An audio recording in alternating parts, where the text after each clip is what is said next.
প্রিয় তৃতীয় শ্রেণীর শিক্ষার্থীরা, তোমাদের দ্বিতীয় পর্যায়ক্রমিক মূল্যায়ন বা সেকেন্ড ইউনিট টেস্টে স্বাস্থ্য ও শারীরশিক্ষা বিষয়ে এবছর কী ধরনের প্রশ্নপত্র আসতে পারে তা আমি এই ভিডিওতে আলোচনা করব। তোমরা ভিডিওটি মন দিয়ে দেখো। এবছর তোমাদের 30 নম্বরের মধ্যে পরীক্ষা হবে। সময় থাকবে 1 ঘন্টা। এখানে তোমরা নাম এবং রোল নাম্বার লিখবে। এবারে প্রশ্নগুলো দেখো। 1 নম্বরে রয়েছে, নিচের প্রশ্নগুলির সঠিক উত্তরের মাথায় টিক চিহ্ন দাও। 1-এর ক নাম্বার দেখো, খাবার সবসময় ভালো করে চিবিয়ে না জল দিয়ে গিলে খাওয়া উচিত? চিবিয়ে খাওয়া উচিত। সাঁতার কাটলে শরীরের সব অঙ্গের না পায়ের ব্যায়াম হয়? সব অঙ্গের ব্যায়াম হয়। গ নাম্বার, শাকসবজি কাটার আগে না কাটার পরে ধোয়া উচিত? শাকসবজি কাটার আগে ধোয়া উচিত। ঘ নাম্বার দেখো, ছোটরা রাস্তার মাঝখানে না মাঠের মাঝখানে সাইকেল চালাবে না? রাস্তার মাঝখানে। ও নাম্বার দেখো, বাসি পচা খাবার খেলে পেটের অসুখ না জ্বর হতে পারে? পেটের অসুখ হতে পারে। 2 নম্বরে দেখো, নিচের শব্দজুড়ি থেকে সঠিক শব্দ নিয়ে শূন্যস্থান পূরণ করো। ক নম্বরে দেখো, ফলমূল সবসময় ভালো করে ড্যাশ খাওয়া উচিত? ধুয়ে খাওয়া উচিত। খ নাম্বার, শুধুমাত্র জেব্রা ক্রসিং দিয়ে ড্যাশ পারাপার করবে? রাস্তা পারাপার করবে। গ নাম্বার, ভাতের ড্যাশ ফেলে দিলে চালের খাদ্যগুণ চলে যায়? ভাতের ফ্যান। ঘ নাম্বার, সূর্য মামা ওঠার আগে আমাদের ড্যাশ ছেড়ে উঠতে হবে? বিছানা ছেড়ে উঠতে হবে। ও নাম্বার, কন্যাশ্রীতে সুবিধা পায় মেয়েরা? শব্দজুটি থেকে তোমরা শব্দগুলো নিয়ে শূন্যস্থান পূরণ করবে। 4 নাম্বার দেখো, মানসিক ও শারীরিকভাবে সুস্থ থাকার জন্য প্রত্যহ ড্যাশ করা প্রয়োজন? যোগাসন করা প্রয়োজন। 2 নাম্বার তোমাদের হয়ে গেল। 3 নাম্বারে দেখো কি রয়েছে,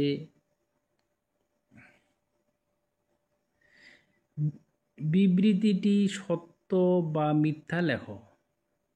ক নাম্বার, খেলাধুলা করলে মানসিক ও শারীরিক বিকাশ ঘটে? এটা সত্য। খ নাম্বার, বস্তা দৌড় খেলায় বস্তার প্রয়োজন নেই? এটা মিথ্যা।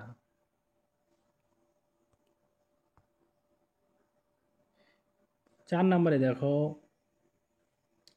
নিচের প্রশ্নগুলির উত্তর দাও। 4-এর ক, দৌড় প্রতিযোগিতা শুরুর পূর্বে তুমি কি করবে? উত্তর দেখো, দৌড় প্রতিযোগিতা শুরুর পূর্বে আমি ভালোভাবে গরম আপ করব। গরম আপ বা ওয়ার্ম আপ।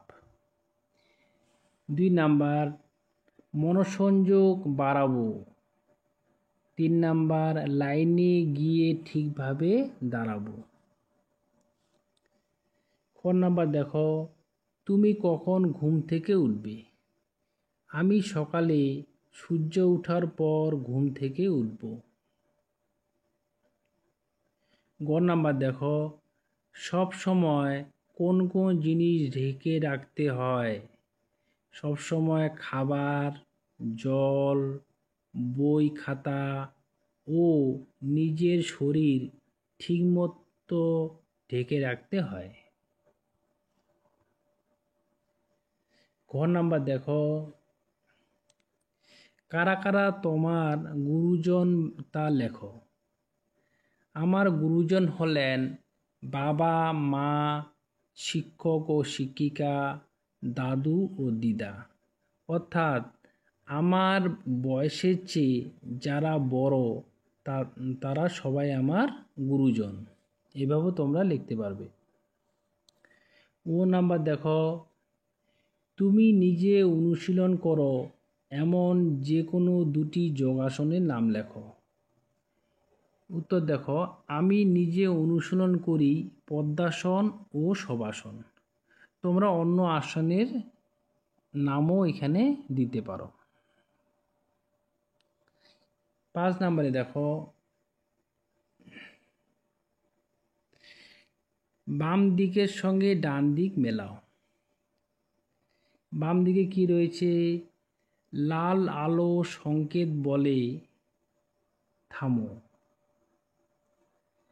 রাস্তায় যে ট্রাফিকে লাল আলো সংকেত থাকে, সেটা যদি আমরা দেখি তাহলে বুঝতে পারবো যে আমাদেরকে থামতে বলা হয়েছে। তাহলে লাল আলো সংকেত বলে থামো।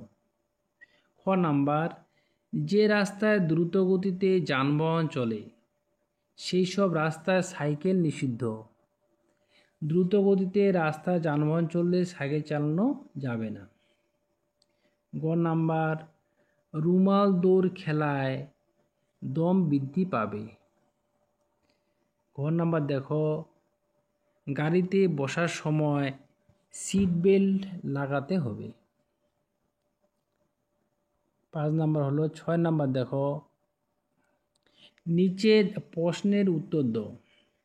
শবাসনের উপকারিতা লেখো অথবা বজ্রাসনের উপকারিতা লেখো।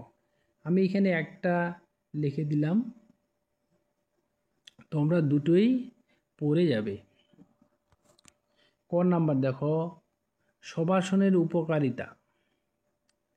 শবাসন করলে শরীর ও মন শান্ত হয়। 2 নাম্বার, ক্লান্তি দূর হয়, মাথা ঠান্ডা থাকে এবং মনোযোগ বাড়ে।